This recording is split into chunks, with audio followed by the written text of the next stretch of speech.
Welcome back to Tao of Twang. I'm Dave. So we're going to keep going with this three-chord kind of country rock groove. It's in E. I'll show you the chords in just a second. It's the same piece that we were working on a couple of days ago. That video is called Mapping Triads, Caged Applications. Okay, caged as in the CAGED, the system of using different shapes up and down the neck to find your triads. And so essentially what we did in that one was we found three zones on the neck where we could play these three chords. And here's the riff. Again, E, A, and then D, A. Then we start over, okay? So we took those chords and we, the first one was right there. Okay, then we moved up to here, and that's an E, A, D, A, E. Okay, and I think we came up to here.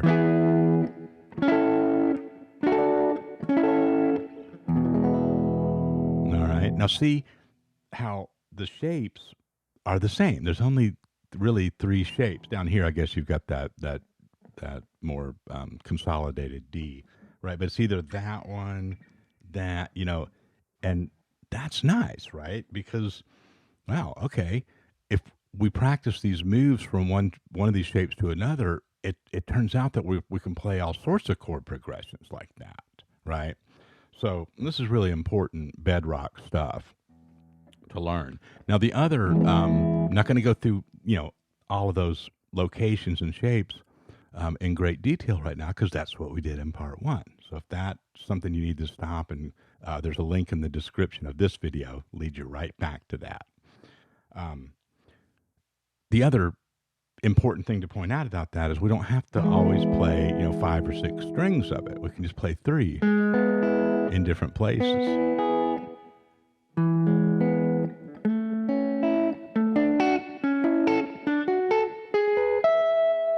Now, see, when you start getting that vocabulary worked out, you're almost sort of soloing, just playing triads over a progression like that, right? And it sounds really cool, especially in this kind of style. But then you want, we want some bends, we want some, some kind of more closer notes that aren't necessarily in the triads that kind of connect it, and right, we want that connective tissue, right? So that's what we're doing today. We're just going to, again, create a simple program for creating that kind of sort of a movement in and around the triad shapes, right? And you want to be real familiar for this with these two shapes of major pentatonic. And this is going off of the E root.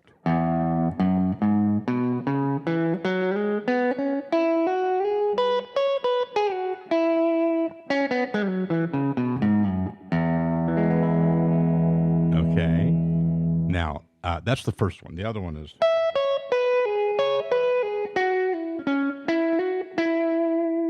Okay.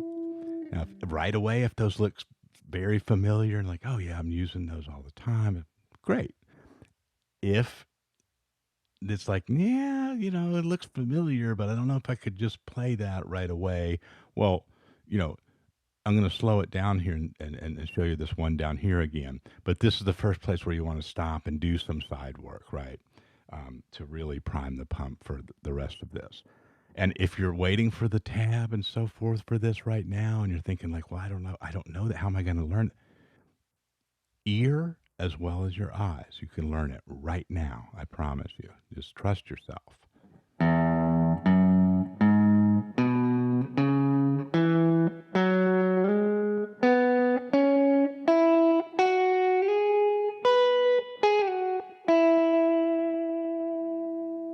Okay. That's E major pentatonic. Now, there's something flying around right in front of me right here. Hopefully you're not bothered by it. So I did a little pickup line at the beginning there. I went. All right. Now, this is so important. It's not hard, but take the time to compose a little pickup line coming in, right? And even when you're going around and around on a backing track, you can still kind of count back in, from the each time it goes around. 1, 2, 3, 4, 1, 2.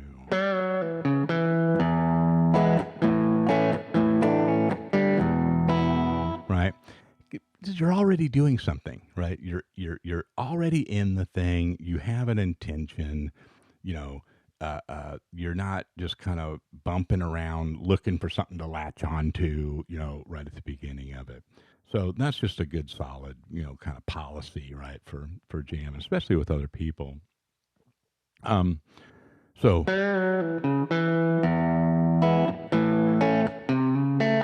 now I'm going to show you this little.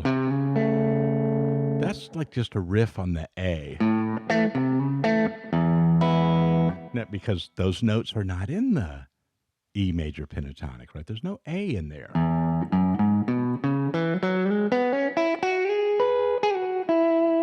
Part of the reason you want to really know where your triads are all the time, because there's going to be notes that no matter what you do with your pentatonics, there's usually going to be something that's not included in there that you want to be in there, right?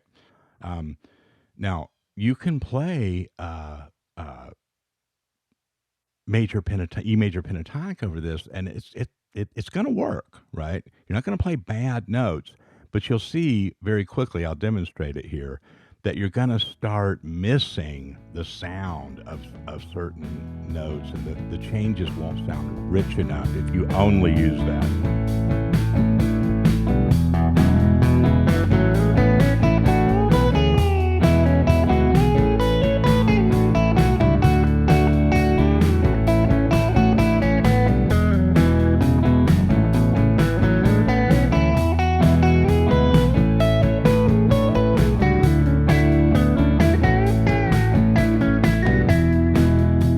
Like I said,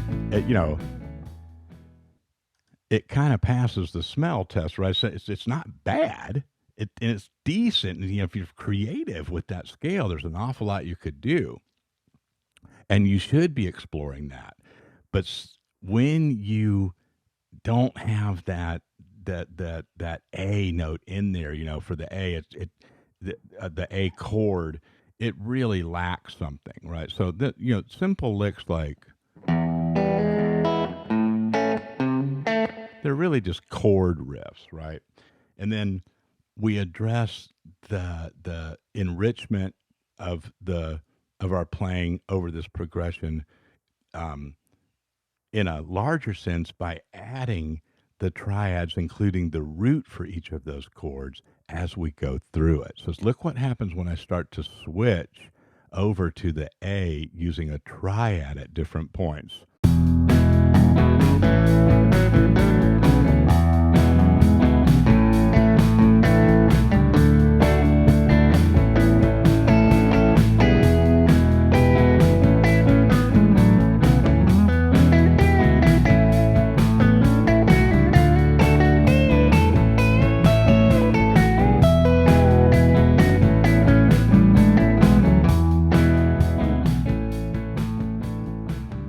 Okay.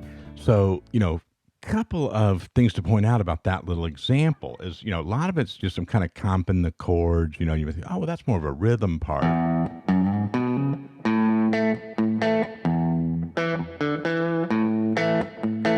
Yeah.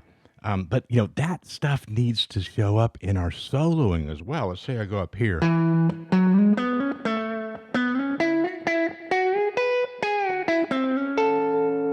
See, now that's a huge shift in the sound and the way that it's really drilling into the progression, right? Whereas the major pentatonic sounds cool.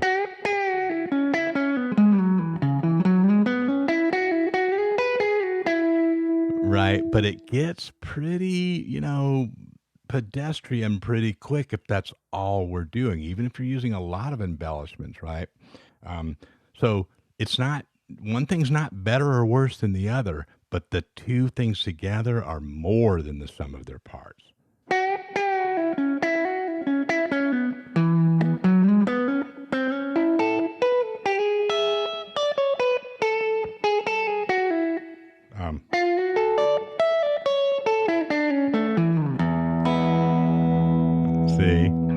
to kind of, work that out, right? And that's what you'll be doing. Follow your ear, and just no matter what the positions look like and things, like if you, like I did there, I kind of switched position. I just let my ear pull me down to like those other triad shapes, right? And here's some that are real concise though, and this is where you really want to start. You want to have this stuff really automated. Let's say we went, so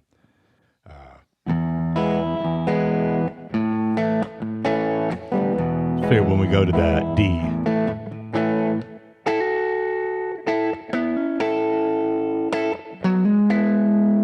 there's a D. It's part of this. Start with those two. Use your ear right now. And then you're going to hammer that G string, 2 fret. And that, you end up with a little part of that D triad. And there I'm just hammering my ring finger as the ring finger note that's part of that shape. Or the string, rather, that one's on. And that's an A triad. And then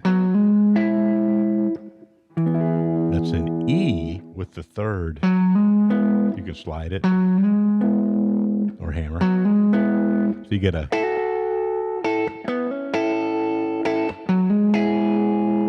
Now that's a great little routine, right? And you really want to practice that one, because that's going to show up just all the time.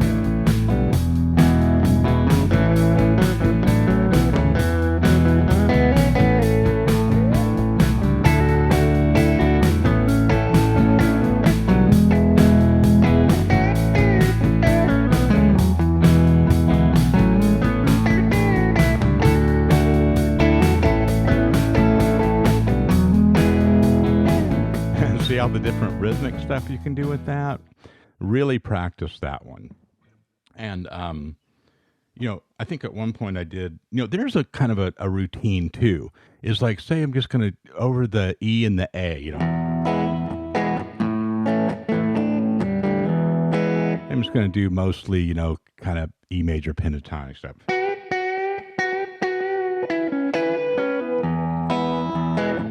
And some of that, putting in some of the A triads, but nothing too fancy. Then when it gets to that D, that's where you can really kind of throw in some more licks. I think at one point I went,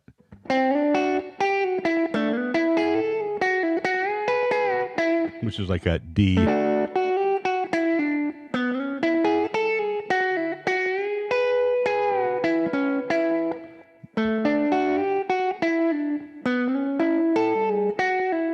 Let's see how that's this shape, then this one, then this one. But I'm putting in some, notes that are really from the E Mixolydian scale, okay? And it doesn't mean you have to master everything about this, but that's what that's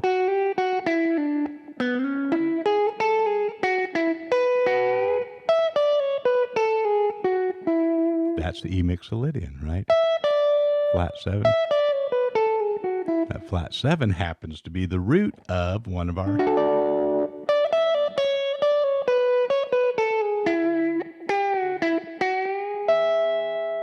See, a lot of this stuff's just kind of sitting right there waiting for you to discover it. And it's really fun when you do.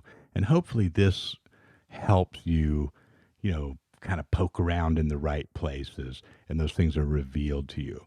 Some of it will be revealed when it's time for it to be revealed, and you'll know it, right? And so if you don't get everything that you think is really available out of a lesson or a video like this, don't worry. Don't judge that. Just take the parts that do make sense and trust it and really use it. And I promise you, those doors will start swinging open. And that's a really cool feeling. And it's really fun. And I like to hear about those experiences from everybody when you do have those kind of, I don't know if they're breakthroughs, right? But also, hit me up with the questions, and a lot of times other subscribers on the channel will answer your questions too, right? So don't struggle on your own, right? Reach out, email me, put some comments up there. Some of us will get back to you. I promise you. Have fun with this. Let me know how it goes. Take care.